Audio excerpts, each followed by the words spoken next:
ભૂલથી પણ આ વસ્તુઓનું દાન ન કરો, નહીં તો બરબાદ થતાં કોઈ રોકી શકશે નહીં. તો દોસ્તો, એવી કઈ વસ્તુ છે કે જેનું દાન કરવું ખતરનાક સાબિત થાય તેમ છે? આમ તો દાન શબ્દમાં ઉદારતાનો ભાવ રહેલો છે. આપણી ભારતીય સંસ્કૃતિમાં દાનનો ખૂબ મહિમા દાનવીર કર્ણના પાત્ર દ્વારા આપણે બધા જાણીએ છીએ. ઉદાર દાનવીરતાને લીધે શુદ્રક જેવા રાજવીઓ પણ નિર્ધન બની ગયા હોવાનું કારણ પણ વધુ પડતી ઉદારતા તો છે જ. સાથે સાથે જે વસ્તુ દાનમાં ન આપવી જોઈએ તે વસ્તુને દાનમાં આપવાથી તેઓ પાયમાલ બની ગયા હોય તેમ માની શકાય. આપણી કમાણીના 10મા ભાગનું દાન કરવાનું તો આપણા શાસ્ત્રો કે પુરાણોમાં અવશ્ય સૂચવાયું છે. અને જો તે દાન ઉદાર હાથે યોગ્ય જગ્યાએ ન કરવામાં આવે તો આપણે ધાર્યું પણ ન હોય તેટલા પૈસા ખરાબ રસ્તે કોર્ટ કચેરી કાવા દાવા કે બીમારીમાં વપરાતા હોય છે. અર્થાત અનેક ઘણું નુકસાન વેઠવું પડે છે.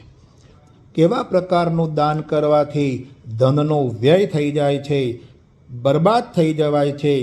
શાસ્ત્રમાં કહેલી એવી કઈ વસ્તુઓ છે કે જેનું ભૂલથી પણ દાન ન કરવું જોઈએ?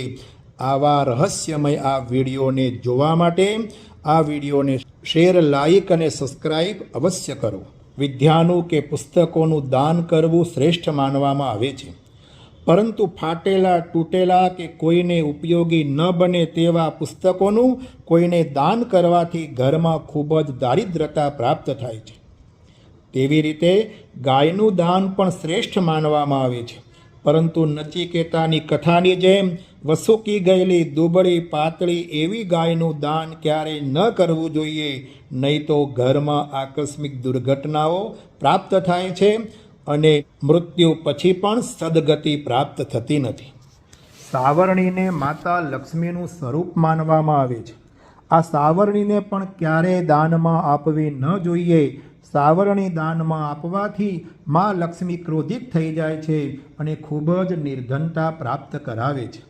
શનિવારે તેલનું દાન કરવું અત્યંત શુભ માનવામાં આવે છે. કેટલાક લોકો વપરાયેલા અથવા ખરાબ તેલનું દાન કરે છે. કેટલાક લોકો શનિવારે હનુમાનજીને તેલ ચડાવે છે. તે તો ખૂબ શુભ જ છે, પરંતુ ચડાવેલ તેલ કે લોકો દુકાનમાંથી, મંદિરમાંથી લઈ જઈ ફરીથી તેલ ઉપયોગ કરવા માટે તે તેલ વેચતા હોય છે. તેવું વપરાયેલું તેલ ચડાવવાથી શનિદેવ ખૂબ ક્રોધિત બની જાય છે, ઘરમાં લડાઈ ઝઘડા કરાવે છે, અશાંતિ અરાજકતા પ્રાપ્ત કરાવે છે અને પરિવારમાં સુખ શાંતિ વિખરાઈ જાય છે. જૂના વસ્ત્રો કોઈને ઉપયોગમાં આવે તેવા હોય તો તેવા વસ્ત્રો કોઈને આપવા તે શ્રેષ્ઠ છે, પરંતુ સાવ તૂટેલા, કાણા પડી ગયેલા, ઝીણા થઈ ગયેલા, સાવ જીર્ણ થઈ ગયેલા વસ્ત્રોનું કોઈને ક્યારેય દાન ન કરવું જોઈએ. તેમ કરવાથી ઘરમાં મોટા સંતાનોની સગાઈમાં કે લગ્નમાં ખૂબ વિઘ્નો પ્રાપ્ત થાય છે. માટે નવા વસ્ત્રોનું જ દાન કરવું જોઈએ. પરંતુ કુંડળીમાં 7મા ભાવમાં ગુરુ હોય તેવા લોકોએ નવા વસ્ત્રોનું પણ ગુરુવારે દાન ન કરવું તે હિતાવહ છે. લોખંડ કે અણીદાર વસ્તુનું દાન પણ ક્યારેય ન કરવું જોઈએ, તથા સ્ટીલના કે એલ્યુમિનિયમના અથવા કાચના વાસણોનું પણ પ્રસંગોમાં લોકો જે દાન કરતા હોય છે તે દાન કરવાનું પણ ટાળવું જોઈએ, કારણ કે તેનાથી ઘરમાં દારિદ્રતા, બેકારી કે અરાજકતા ઊભી થાય છે. સૂર્યાસ્ત સમયે ચંદ્રના પ્રતીક મનાતા દૂધનું કે દહીંનું પણ કોઈને દાન ન કરવું જોઈએ, કારણ કે તેનો સંબંધ દેવી લક્ષ્મી સાથે છે. દેવી લક્ષ્મી રાત્રિના સમયે વધુ સક્રિય બનતા હોવાથી સંધ્યા સમયે દૂધ કે દહીં કોઈને આપવાથી ઘરની સુખ શાંતિ અને સમૃદ્ધિમાં ઘટાડો પ્રાપ્ત થાય છે.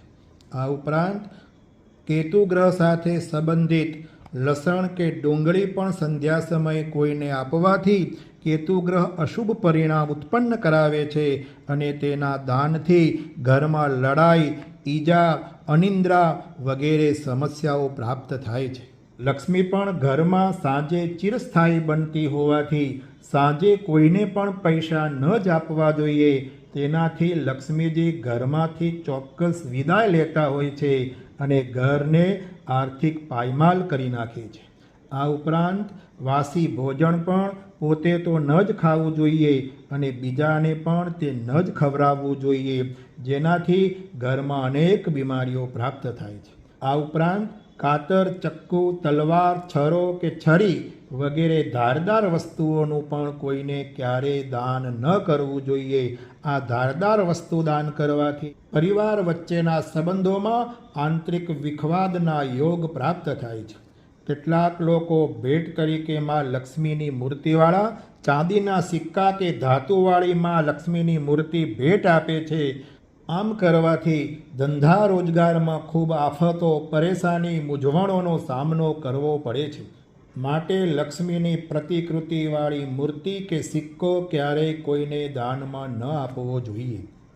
હાલમાં એક દેખાદેખી થઈ રહી છે કે કોઈના મૃત્યુ સમયે બેસણામાં શ્રીમદ ભગવદ્ ગીતા અથવા કોઈ ધાર્મિક પુસ્તકનું દાન કરવામાં આવે છે, પરંતુ લેનાર વ્યક્તિ તે પુસ્તક ઘેર જઈને પસ્તીમાં આપી દે છે.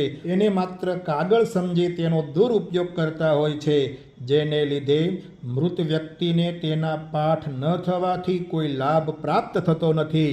સાથે સાથે દાન આપનારને ધાર્મિક પુસ્તકોનો દુરુપયોગ કરાવવાનું ઘોર પાપ લાગે છે. માટે લાયક વ્યક્તિને જ ધર્મ પુસ્તકોનું દાન કરવું જોઈએ. આમ દાન કરવાથી તો સ્વ ઉન્નતિ અને પારિવારિક સુખ શાંતિ અને સમૃદ્ધિ ચોક્કસ પ્રાપ્ત થાય છે, પરંતુ ઉપરોક્ત વસ્તુઓનું ભૂલથી પણ દાન ન જ કરવું જોઈએ. તેમ કરવાથી મનુષ્યનો આ ભવ તો બરબાદ થાય જ છે, સાથે સાથે મૃત્યુ બાદ પણ નચિકેતાના પિતા વ્રજસ્રવાની કથાની જેમ તેને મોક્ષ પ્રાપ્તિ થતી નથી. આમ બની શકે તો ગુપ્ત દાન કરવું તે શ્રેષ્ઠ છે. બહુ મોટું દાન ન કરી શકીએ તો પક્ષીઓને ચણ ખવડાવવું, પ્રાણીઓની નિસ્વાર્થ ભાવે સેવા કરવી, મૂંગા જીવોનું યોગ્ય લાલન પોષણ કે તેમને કોઈ પણ રોગમાં વિશિષ્ટ સારવાર કરવી, તે વિશિષ્ટ દાન કરતાં પણ વધુ ફળ આપનાર બને છે. તમે ભલે શ્રેષ્ઠ દાનવીર કહેવાતા હોય, પરંતુ કોઈના અંતિમ સમયે કે ખરાબ સમયે તમે તેને મદદરૂપ ન બની શકો તો તમારું સમગ્ર જીવન વ્યર્થ પુરવાર થાય છે.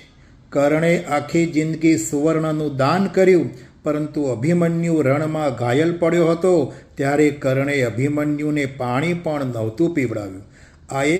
આ એક અપરાધને લીધે કર્ણનો જીવ ગયો હતો.